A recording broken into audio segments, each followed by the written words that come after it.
Thank you.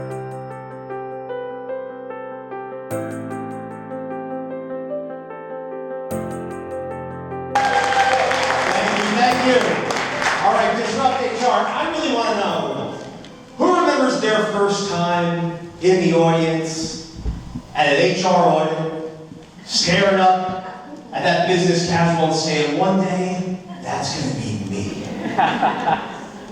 No, me either. But you'd be surprised that the psychology that makes us cheer at a sporting event or sing at a concert actually has a lot of through lines to what drives us as human resources leaders, as counterintuitive as that may seem. We pour so much of ourselves into our work.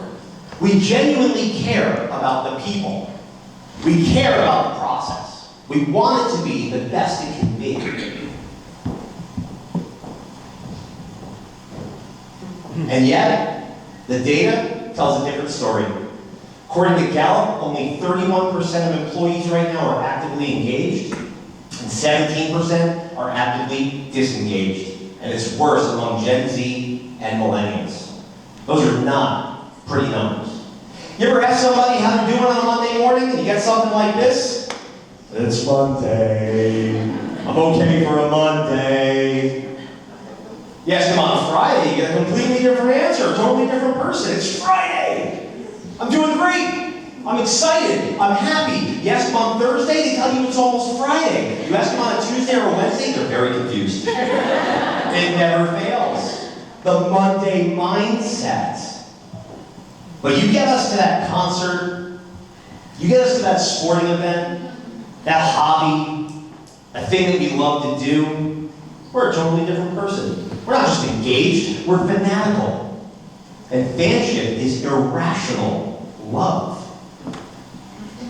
I've spent a lot of time studying fan psychology and why organizations will pay people, and yet we as fans will give our money, our time, our energy to go and consume that of which we are a fan. And we would rather be doing the latter than the former. So I studied fan psychology and I asked myself, what is it about the things that we love to consume that we can bring to our organizations as human resources leaders? So I'd like to introduce you to a framework I call the Fanship Quilt. The Fanship Quilt are 9 factors rooted in psychology of what drives us to become fans. And as I will demonstrate to you right now, each of these 9 factors has a direct through line to the world of human resources, starting with personal aspiration. Who remembers the Gatorade commercial from the 90s? I want to be like Mike. Personal aspiration, if I can see it, I can be it. If I see myself being successful in your organization, there's a greater chance I'm going to be successful in your organization. Creates goals and aspirations. We can't do this without emotional investment. It has to mean something to us. It has to be important to us. Think about the feeling that you get when you show up to work and your work best friend is there smiling at you, happy to see you. That provides an emotional investment that can't be replicated in many other ways. A lot of us become fans of something because our family and our friends started and invited us to be a part of it. Just like our employee referral programs. Talent acquisition, we have a legion of people out there ready to be brand ambassadors if we build fans. And fans don't just want to be spectators. They want to be participants. They crave feedback. They love collaborating with others, and they want a semblance of ownership in their own careers. Participants, not just spectators. Your company might be 150 years old. You might be like the University of Notre Dame or my beloved Green Bay Packers, and you have so much history and nostalgia. But even if you're a newer organization, the beauty is that you're building nostalgia, legacy, and history every day by celebrating your milestones. Individuals become fans because they want to express their creativity, they want to express themselves. Great organizations have strong cultures, but they also understand that the key is not to assimilate people to the culture, it's to include them and to let them be who they are with psychological safety in the organization. We start being a fan of that which is in our backyard. That's where we have the advantage.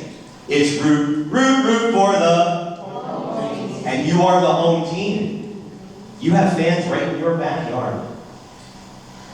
Tribalism is this idea that I have a sense of belonging and a psychological safety to be included and welcomed by a group of people. How welcoming is your organization? How much do people want to become part of your tribe? How much are they going to identify with what you do and who you say you are? And the rituals and the traditions, those events, those things that you create, that you build importance and connection to, those mean a lot to people because we are creatures of habit. And those rituals and traditions, we get excited about those. We left the idea of personnel in the dust decades ago. But HR fam, we have a tremendous opportunity to do something different now, to create fans. And I want to thank everyone here tonight, because I can tell you, Disrupt HR, I'm a fan of yours. Thank you.